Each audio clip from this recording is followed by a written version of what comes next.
Jadi topik minggu lalu kita membahas tentang penebalan dinding rahim. Ternyata ya saya sudah kasih tahu sebenarnya intinya itu. Ya, tetapi ada beberapa teman-teman yang ternyata ya, sudah dikasih tahu untuk dilakukan kuret, tapi ternyata bingung.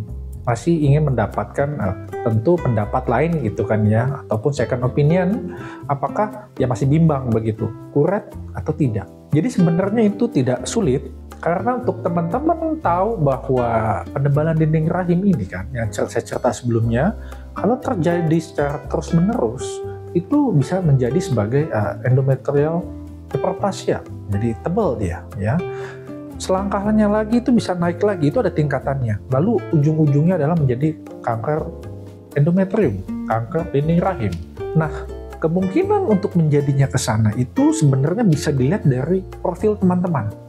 Dan maupun beberapa yang nanti saya kasih tahu, itu sebenarnya bisa tahu.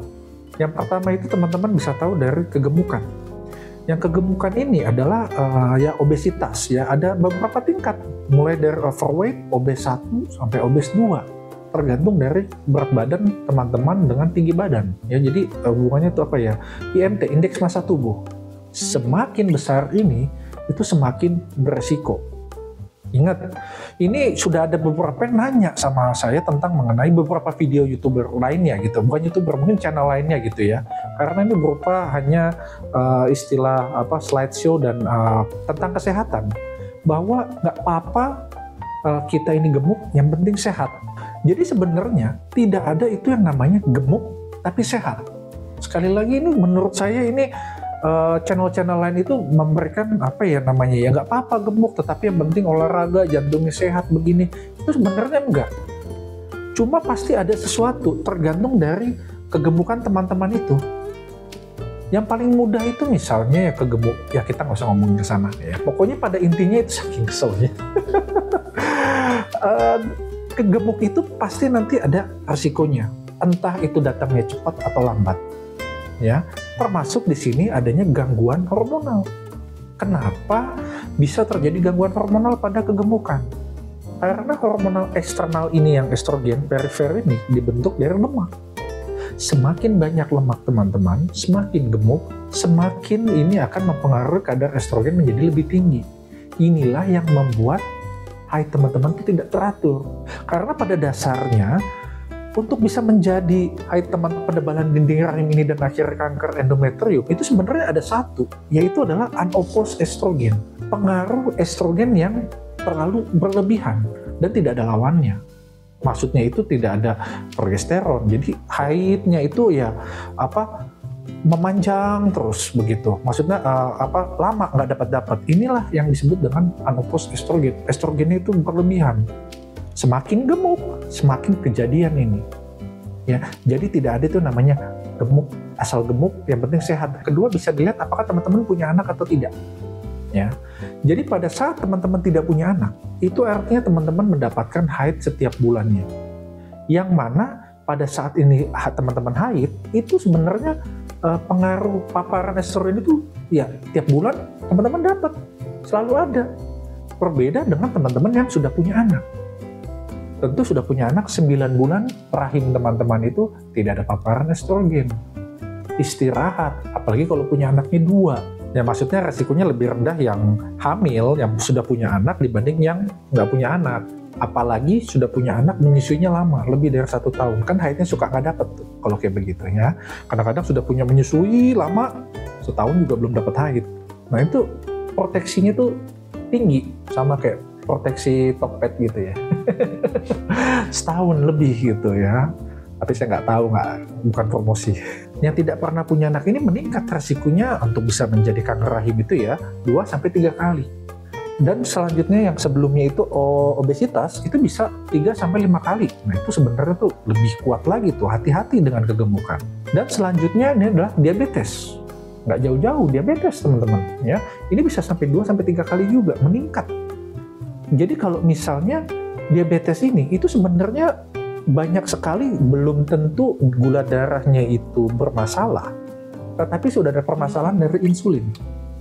Misalnya resistensi insulin, maksudnya adalah untuk gula darah menjadi normal, ya. Misalnya saya butuh untuk 5 unit misalnya. Tetapi kalau misalnya untuk yang sudah resistensi insulin, ternyata dia butuh kadarnya 10, 2 kali lipat, tetapi gula darahnya masih normal. Nah, ini biasa terjadi pada teman-teman yang PCOS, resistensi insulin.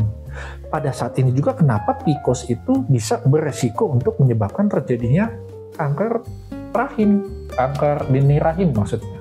Dan begitu juga dengan teman-teman yang misalnya ibunya atau tantenya begitu sudah masih haid saja. Haidnya lama sampai umur 52, 53 misalnya begitu. Ini kan paparan estrogen masih ada. Ya kan? Ini menyebabkan resiko itu meningkat. Ataupun haidnya di awal yang biasanya umur 12-an ya begitu. Jadi umur 10 tahun dulu udah haid. Paparan estrogen meningkat. Jadi sebenarnya nggak cuma itu doang, bisa saja teman-teman juga sudah punya anak misalnya begitu, tetapi habis itu teman-teman kegemukan, lalu jadi adanya PCOS misalnya, lalu juga haidnya tidak teratur, ya kan? Kan bisa aja teman-teman dapat haid yang normal, ya kan? Tapi dibanding satu haid yang memanjang ini resikonya lebih panjang, yang lebih besar yang satu tapi panjang ini, karena terus-terusan. Sedangkan kalau pada saat misalnya teman-teman tiap bulan haid, meskipun resikonya tetap ada, tapi misalnya nggak punya anak gitu ya, haid terus tiap bulan paparan estrogen, dibanding dengan yang satu ini, kan beda. Yang satu masih ada haidnya, yang ini tidak ada. Lebih memanjang, tiap 3 bulan 1 kali, itu pun cuma flek-flek. Nah, ini sangat berbahaya. Jadi, riwayat haid sebelumnya itu juga sangat penting di sini. Untuk tahu ini semuanya, sebenarnya saya sudah kasih tahu kemarin bahwa kalau misalnya untuk ngecek semacam ini, itu akurat misalnya ya, itu ada 2 keuntungannya. Yaitu yang pertama adalah untuk biasanya yang seperti saya bilang itu kan ada gejalanya kan sedikit berkurang ataupun mungkin hilang. Dini rahim tebal menjadi hilang. Yang kedua, diagnostik.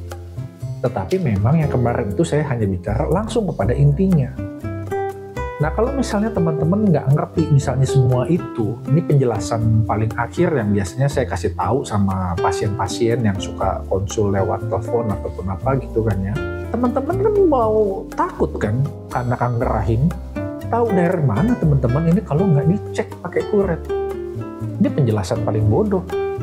Cek saja kuret, sambil dikuret nanti hasilnya ada endometrium itu akan dicek di laboratorium.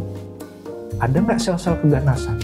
Akan jauh lebih tenang buat kita kalau misalnya ternyata ini hasilnya negatif, aman, ya kan? Jadi masih pakai obat biasa nggak apa-apa, nggak usah dipusingkan yang lain-lain. Nah, jadi semoga di sini teman-teman bisa jelas. Untuk teman-teman yang bingung apa sih pertimbangannya kalau misalnya teman-teman second opinion ke dokter lainnya, saya rasa cuma itu lagi yang tadi saya bilang, ya kan? Akan jauh lebih ngekat masalah duit atau masalah waktu juga, ya kan ya, buat teman-teman kalau misalnya teman-teman tahu ini. Semoga teman-teman jelas. Akhir kata, saya Dr. Revena, saya mengucapkan terima kasih.